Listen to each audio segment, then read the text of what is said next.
So what you want to do before you take these off too is find a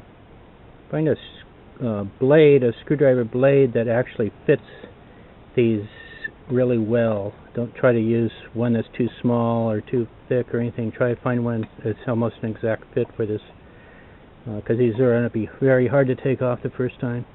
And then if you have a ratchet, just use a 1/4 inch socket and stick your screwdriver tip blade into that socket, and then wrap a piece of masking tape or something around it to keep it in there so it doesn't fall out when you're hold it upside down.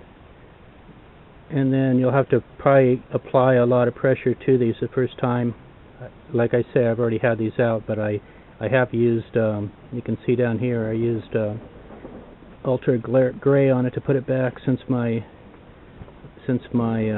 O-ring wasn't good at that time. So again, take these off in a cross pattern if you can. Loosen them in a cross pattern. And then once you relieve the torque on them, you should just be able to use just a regular screwdriver and spin them out the rest of the way instead of continuing to crank with your ratchet. These I know will come out pretty easy because I put anti-seize on them when I had them out before, when I put them back in. So I'm going to go ahead and take those out and see what this looks like. So these are the screws out. Again, I made a little diagram just on a piece of cardboard, my free piece of UPS priority mail cardboard, just so I know the relationship of those.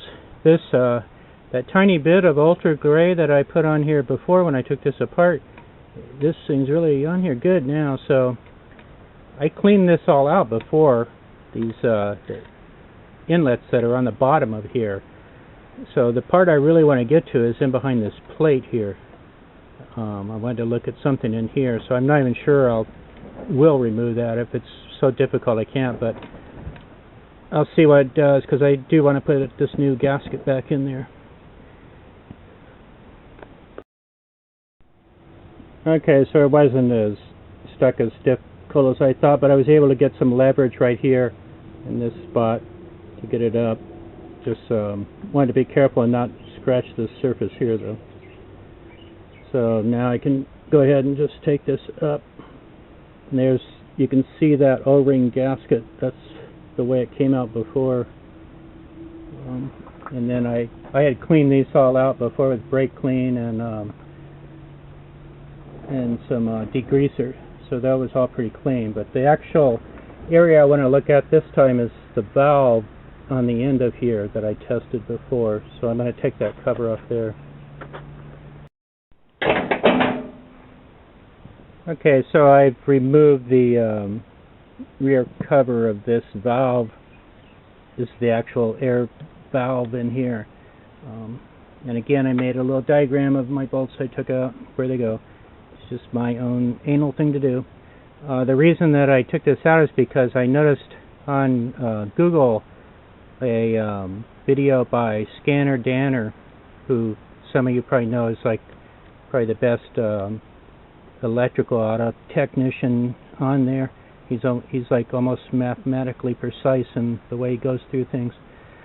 But he was looking at a Honda that was doing surging idle, and it had air valve that was really similar to this.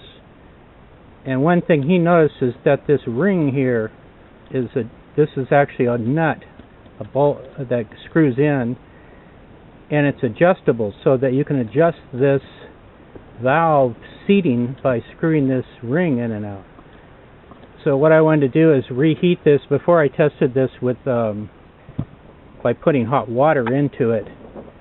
There's a springs down in here, springs down inside here, which it's hard to see down that hole there, but they're sort of like springs in a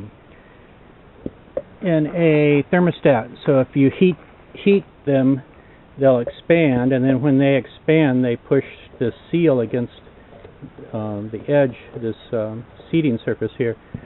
So I want to get it expanded out again, and then I want to see if I'm able to increase any sealing of the sealing surface through there.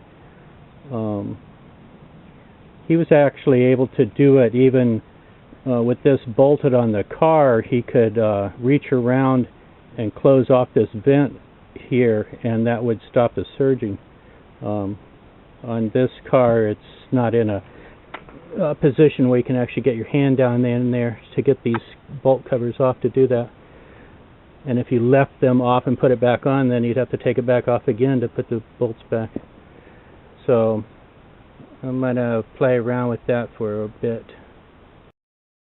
One other thing I was just noticing too is I had put, like I said, ultra gray onto this sealing surface before I put it back, and I just put an infinitesimal little bit on here, just enough to wet the gasket sort of, and you can see where it squeezed out. Under torque it squeezed out. So these, you can see where if people use this stuff sealing larger components like water pumps, that you could get some pretty good squeezing of material out into the actual out into your water flow. Strange that I cleaned this all out probably only a month ago and it's already starting to get stuff back onto it. Okay, I'm gonna go finish doing what I'm doing. Okay, so the reason I said I took this off is because I want to test this valve that's inside here. Like I said, after watching a Scanner Danner video on a Honda, that valve seat in there with the two opposing slots there is adjustable. You can screw that in and out compared to that the valve that's the spring valve that's inside there. So what I want to do is heat this up again. I got a glass dish here. I'm going to pour some hot water in. The reason I'm using glass too is because I know I can get this clean, really clean easily again. Since there's antifreeze in here, I want to make sure I get everything out of here if I plan on cooking with this again. And then inside here is the valve, and what I've done, I might have to change the lighting to make it easier to see, but I've made 3 little marks on the side of the valve here that line up with the spring coils. And I want to pour this water in here and watch those coils again. Yeah, last time I watched them, I was pretty sure they were expanding outward. And then this end, this valve, you can feel this pintle it moves around. It's not tight in there, so it should come out and seal against this seat, which before it felt like it was doing that, but I didn't know that these outer rings are adjustable, so I might try and adjust it tighter there. I'll have to see if there's a way I can figure out how to test it for airflow. I think the only passage is this shape here, unless I can blow some way into this end.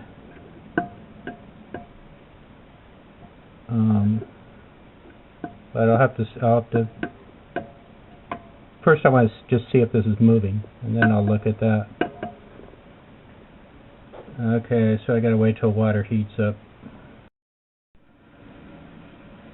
Okay, so I was able to balance this on a little shot glass here, so you should be able to see the coils of the springs and the separate little marks I've made that line up with those spring coils. And as this heats up, those should change in relation to each other. I'm still waiting for my water to boil. Once it boils, I'll pour it in here, and then I'll have to get the camera out of the way to do that, and then I'll bring the camera back down here. Okay, one thing I didn't count on is the glare of the water and also the steam coming off here makes it hard to see those, but those marks are moving back, so I think what I'm going to do is wait till the steam goes away. Otherwise it's just going to fog my camera lens up if I get it too close. But those coils are moving away from those marks, the original marks. Okay, so I had to back up because the steam's trying to fog the lens, but I think you can see that those have moved away from those original marks. There's actually 2 coiled springs, one within the other, and the inner spring is moved, also is moved. So they've moved, the marks, it's hard to tell with the camera, but they've moved probably about maybe not quite a quarter inch each in relation to the spring. So this thing's too hot to touch right now, but once it cools down I want to see if that valve on the end has seated itself really tightly. I might have to get a pair of gloves or something and try it. Okay, so as hot as this still is, and it's still almost too hot to touch. It is too hot to touch really without a rag. But this, I can still wiggle this valve that's on the end of the spring. It hasn't completely seated against this outer ring as hot as it is right now, which is, it's been sitting in boiling water.